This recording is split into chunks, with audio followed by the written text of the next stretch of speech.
सरकार ने 20 लाख करोड़ के इकोनॉमिक पैकेज की घोषणा की और उसके साथ ही एक उम्मीद जगी कि शायद आर्थिक मंदी जो कि कोरोना की महामारी से इस देश में आई है उससे कुछ निजात मिलेगी। लेकिन उस इकोनॉमिक पैकेज में कुछ ऐसी चीज़ें भी है जो कि शायद कुछ समय के लिए प्रॉब्लम्स का हल बने, लेकिन आगे जाकर उनसे नई प्रॉब्लम्स खड़ी हो सकती है।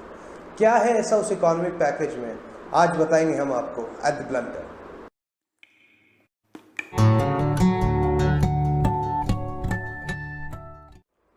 सरकार के इस इकोनॉमिक पैकेज में एक प्रावधान है कि 3 लाख करोड़ रुपए के स्मॉल बिजनेस लोन्स यानी लघु उद्योग ऋण के लिए सरकार अपनी गारंटी देगी। यानी कि उनको बिना किसी सिक्योरिटी के, बिना कोलैटरल के, बिना किसी मॉर्टगेज के लोन मिल जाएगा छोटे उद्योगों को, जिससे कि वो अपना काम कर सके। ये लिक्विडिटी बढ़ाने का सबसे आसान और सबसे इफेक्टिव तरीका माना जा सकता है। लेकिन इसके साथ एक प्रॉब्लम है।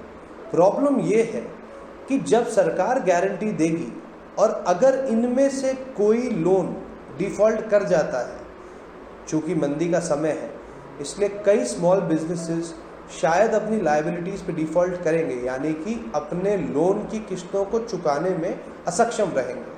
और यदि ऐसा होता है तो सरकार की गारंटी के क्या मायने होते हैं? सरकार की गारंटी के उतने ही मायने होते हैं जितने आपके पिताजी के आपसे लगाए गए किसी शर्त के होते हैं। आना जाना कुछ नहीं होता, बातें करने में अच्छी लगती है। सरकार की गारंटी का मतलब ये कतई नहीं है कि सरकार बैंक को कॉम्पनसेट करेगी यदि कोई डिफ़ॉल्टर हो जाता है तो। यदि डिफ़ॉल्टर्स की संख्या ज़्यादा होती है तो बैंकिंग जिस तरीके से काम करती है कि डिपॉजिटर्स यानी कि वो लोग जो कि अपना पैसा बैंक में जमा करते हैं, जैसे आप और हम, उनके पैसे को बैंक लोन के रूप में दूसरे लोगों को देता है, ऋण के रूप में दूसरे लोगों को देता है। हमको जो ब्याज देता है और जो ब्याज उनसे कमाया जाता है उसमें एक फ़र्क होता है जिसको मार्जिन कहते हैं। उस मार्जिन से बैंक का पूरा धंधा चलता है। अब यदि बहुत सारे लोन्स डिफ़ॉल्ट कर जाएं, यानी कि अपनी किस्त चुकाने में असक्षम हो जाए, तो पैसा खतरे में किसका आएगा? पैसा खतरे में हमेशा आता है डिपॉजिटर का।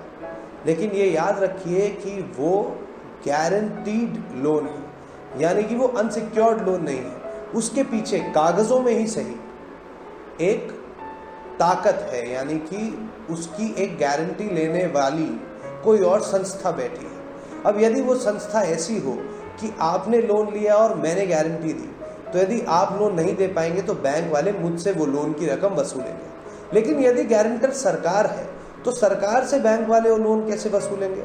और जो सरकारी बैंक है वो तो सरकार की ही एक इकाई है, तो मैं खुद से खुद के पैसे की वसूली कैसे कर सकता हूँ? इसमें होगा ये कि आम डिपॉजिटर का पैसा अटक जाएगा। इस देश में बैंकिंग सेक्टर के हालात वैसे ही बहुत अच्छे नहीं रहे हैं पिछले कुछ सालों में, चाहे वो येस बैंक हो, चाहे दीगर कोऑपरेटिव बैंक्स का मामला हो। डिपॉजिटर्स को भारी नुकसान उठाना पड़ा है। कई बार डिपॉजिटर्स के पैसे बैंक में फ्रीज हो गए हैं और सरकार ने उनको धीरे धीरे बड़ी मेहनत करके उनके पैसों का एक आंशिक हिस्सा, यानी कि एक छोटा हिस्सा, जैसे 5 लाख रुपए तक की एक लिमिट लगी तो 5 लाख रुपए तक का हिस्सा उन्हें वापस मिला। लेकिन जो बचा हुआ था वो अभी भी फ्रोजन है, वो अभी भी डिपॉजिटर्स को वापस नहीं मिला है।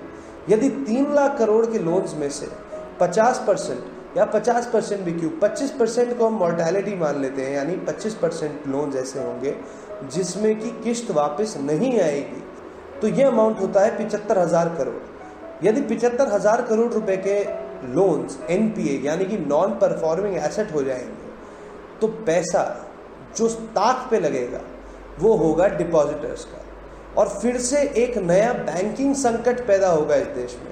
NPA रेट का संकट पहले ही है, विजय माल्या जैसे लोगों का संकट पहले ही है, नीरव मोदी जैसी पार्टीज का संकट पहले ही है।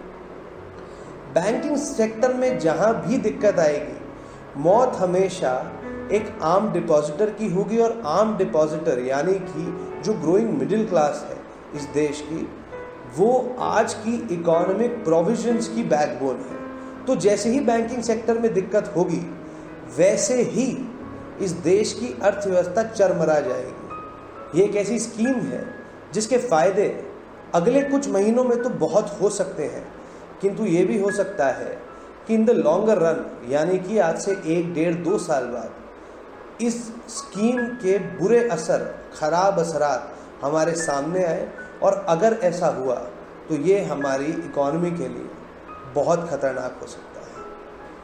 खैर, सरकार का जो कुल इकोनॉमिक पैकेज है, यानी कि 20 लाख करोड़ जिसका टोटल आउटले है, अगर उसको कोई ध्यान से देखे तो पता चलता है कि सरकार ने अपनी जेब से वास्तविकता में पैसा बहुत ज़्यादा खर्च किया नहीं है। ये जो 20 लाख करोड़ है, इसमें से ज़्यादातर रेगुलेटरी यानी कि कानूनी या प्रावधानात्मक चेंज करने की कोशिश की गई है। इसमें सरकार की जेब से यानी एक्सचेकर से यानी ट्रेजरी से बहुत ज़्यादा आउटले नहीं होगा। मोदी जी ने उस समय कहा था कि 10% भारत की जीडीपी का ये 20 लाख करोड़ का इकोनॉमिक पैकेज होगा, लेकिन ज़्यादातर अर्थशास्त्रियों की माने तो इसका टोटल आउटले जो सरकार की जेब से जाएगा वो जाएगा केवल 0.75%, 0.75% भारत की जीडीपी का, जो कि एक बहुत बड़ा फिगर नहीं है। यानी कि 20 लाख करोड़ में से सरकार की जेब से केवल 1.5 लाख करोड़ का एस्टिमेटेड आउटले, यानी कि सरकार केवल 1.5 लाख करोड़ का खर्चा वहन करेगी 20 लाख करोड़ के इकोनॉमिक पैकेज में से। ऐसे इकोनॉमिक पैकेजेस कितने सार्थक हो सकते हैं?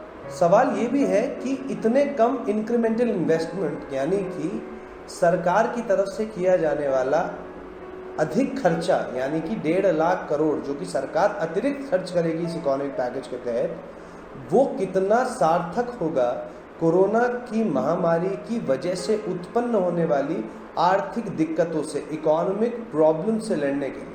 सच ये है कि इकोनॉमिक इनइक्वालिटीज देश में इतनी ज़्यादा है कि अंतिम व्यक्ति तक सरकार की योजनाओं का लाभ पहुंचते पहुंचते वैसे ही अमूमन संकट खत्म हो जाते हैं। लेकिन यदि लाभ सरकार की जेब से निकलने वाला केवल 1.5 लाख करोड़ है, तो अंतिम व्यक्ति तक पहुंचने में उसे कितना वक्त लगेगा और अंतिम व्यक्ति तक वास्तविक राशि, एक्चुअल अमाउंट उसकी कितनी पहुंचेगी, ये देखने वाली बात होगी। सरकार के इकोनॉमिक पैकेज पर आपको सारी जानकारी पॉइंट बाय पॉइंट देने के लिए हम रोज आएंगे एट द ब्लंटर। आपको करना ये है कि आपको इस वीडियो को लाइक करना है, कमेंट करके सरकार के इकोनॉमिक पैकेज पे आपके क्या मत है उससे हमें अवगत कराना है। इस वीडियो को ज़्यादा से ज़्यादा शेयर करना है अपने दोस्तों के बीच में, और हाँ, सब्सक्राइब कीजिए, बेल आइकन को प्रेस कीजिए, ऑल नोटिफिकेशंस को सिलेक्ट कीजिए और देखते रहिए theblunter.com, as blunt as it gets।